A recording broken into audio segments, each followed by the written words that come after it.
Sahabat billah, teman-teman semua, saya akan bahas tentang cobalah kita mencoba dalam kebaikan. Yuk kita coba. Kenapa kita coba? Karena dengan kita mencoba, kita akan mengetahui seorang yang pikirannya dipenuhi dengan banyak gagasan dan rencana cerdas, tapi tidak pernah mencoba untuk merealisasikan, untuk membuktikan menjadi sebuah karya nyata adalah orang yang tidak berguna. Selalu kita banyak banget punya rencana, tapi kita tidak pernah untuk membuktikan itu semua, maka itu adalah sesuatu yang mustahil. Maka yuk coba, atau peluang dalam kebaikan, yuk kita laksanakan, yuk kita cobain. Bagi yang belum cobain, cobain. Dalam Quran surat Al-Qasas ayat 77, Allah berfirman, "Wabtaghi fi yatama atakallahu daral akhirah wa la tansa nasibaka minad dunya wa ahsin kama ahsanallahu ilaik wa la tabghil fasada fil ard innallaha la yuhibbul mufsidin."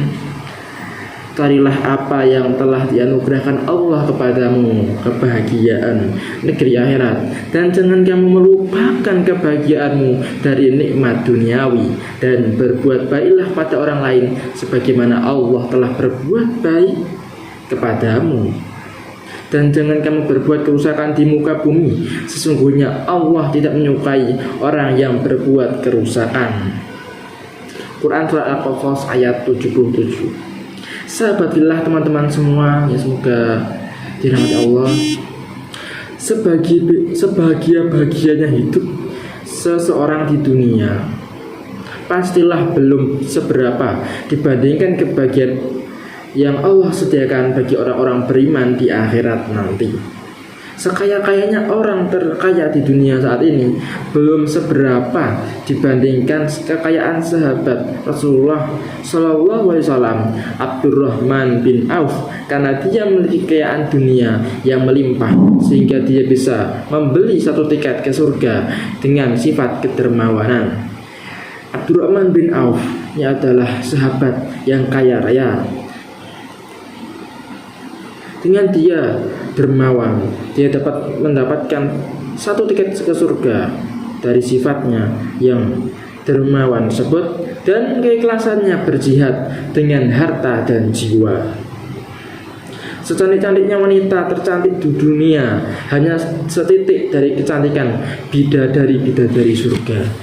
Sahabatillah, teman-teman semua, yang semoga dirahmati Allah Subhanahu wa taala.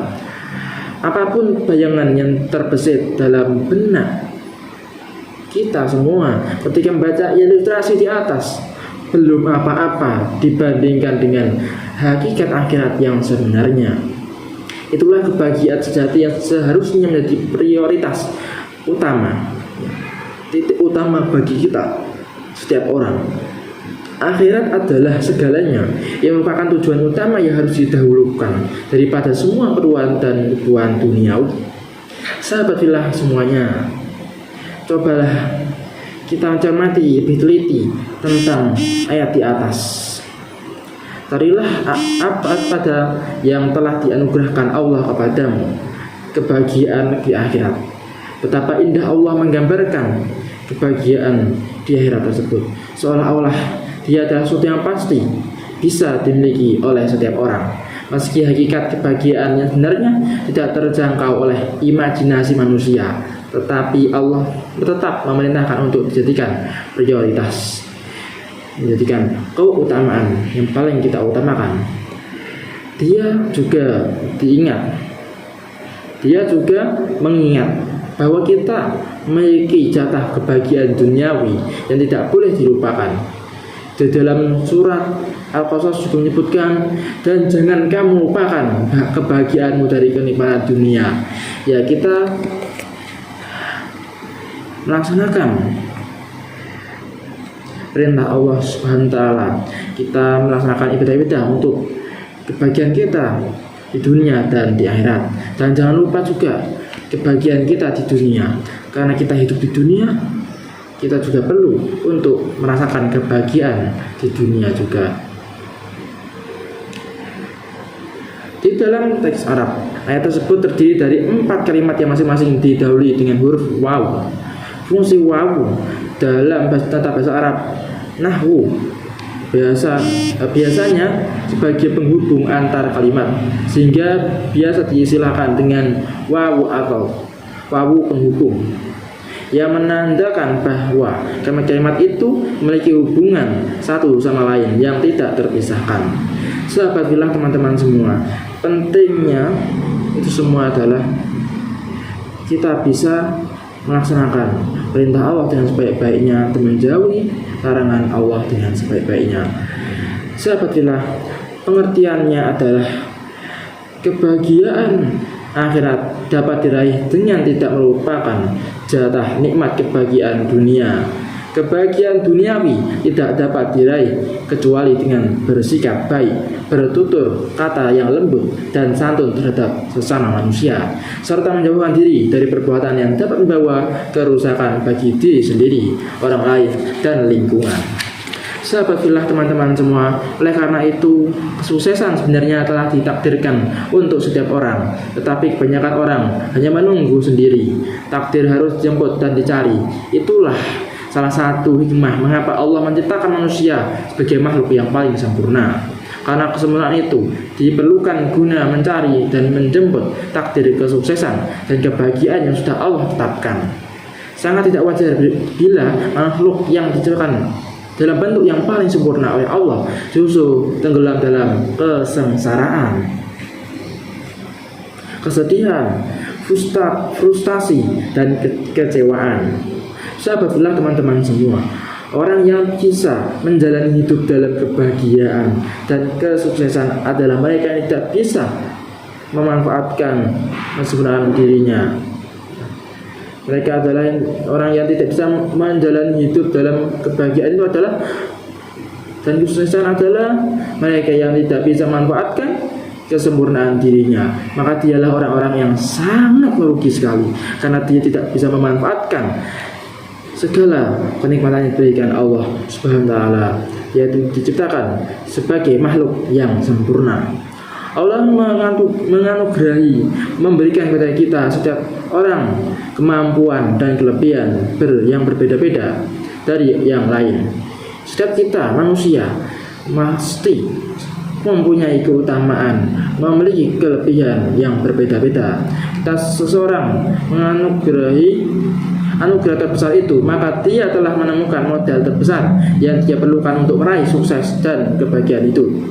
Sebuah patah Arab mengatakan, engkau mengharap kesuksesan, tetapi engkau tidak menempuh jalan kesuksesan. Sungguh kapal laut tidak akan berlayar di daratan. Ada 2 hal yang harus kita percayai untuk memulai perjalanan menuju kesuksesan. Pertama, percayalah bahwa Allah menganugerahkan sesuatu yang beda dalam diri Anda yang tidak Dia berikan kepada orang lain, hanya berikan kepada Anda seorang. Kedua, percayalah bahwa apapun kemampuan yang Anda miliki, dari keterampilan, hobi, kecerdasan, kemampuan berkomunikasi, dan sebagainya, salah satu dari semua itu adalah jalan Anda untuk meraih kesuksesan dan kebahagiaan itu. Maka jangan sampai kita remehkan itu semua. Banyak orang yang memiliki gagasan hebat tapi takut untuk mencoba dan memulai mengambil tindakan.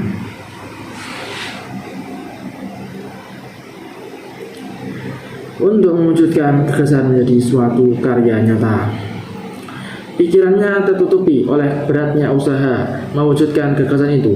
lamanya jangka waktu yang diperlukan, berat resiko akan ditanggung bila ia gagal di tengah jalan. Rumitnya prosedur dan setumpuk hal-hal negatif menutupi pandangannya dan membuntukan pikirannya. Padahal segala sesuatu akan terasa berat dan rumit bila hanya sebatas dipikirkan. Ketika isi pikiran itu diterapkan dan dikerjakan dalam bentuk tindakan yang nyata, ia justru menjadi sesuatu yang sangat mudah dan lebih ringan dari pikirannya. Sahabat fillah semuanya, teman-teman semua, jika kita telah sukses pada suatu bidang, maka pertahankan kesuksesan di bidang itu. Cara terbaik untuk mempertahankannya adalah dengan membangun sistem dan mekanisme kerja yang bisa membuat orang lain memiliki komitmen, memiliki kesetiaan terhadap kesuksesan Anda dan bisa memberikan manfaat bagi mereka. Jadi kita menjadi orang yang bermanfaat bagi diri kita pribadi dan orang lain. Khairun nas anfa'uhum linnas. Sebaik-baik manusia adalah yang bermanfaat bagi orang lain. Sahabat fillah, ada orang yang hanya merasa puas dengan mengukir kesuksesan hidup, mengukir kesuksesan hidup dari tumpukan uang dan emas, yang lain dengan popularitas, dengan banyak kenalan, jabatan, dan ilmu pengetahuan. Tapi ukiran sejati sebuah kesuksesan adalah manfaat besar yang bisa dinikmati orang lain dari apa yang telah kita lakukan. Setelah itu cobalah sesuatu yang baru, yang lebih besar nilai dan tantangannya dari yang pernah Anda coba. Cobalah, Anda akan mengetahui bahwa Anda adalah pribadi yang tangguh. Yakinlah bahwa Allah telah menakdirkan untuk Anda suatu kesuksesan di bidang pekerjaan yang Anda geluti. Jika kita tidak pernah mau mencoba, maka kita tidak akan pernah mendapatkan sesuatu yang akan kita inginkan. Suatu keinginan, suatu kebutuhan, jika kita tidak mau mencoba untuk mendapatkannya, maka itu akan mustahil. Kita berdoa, berusaha, dan tawakal pada Allah. Itu sangat penting untuk kita pahami bersama.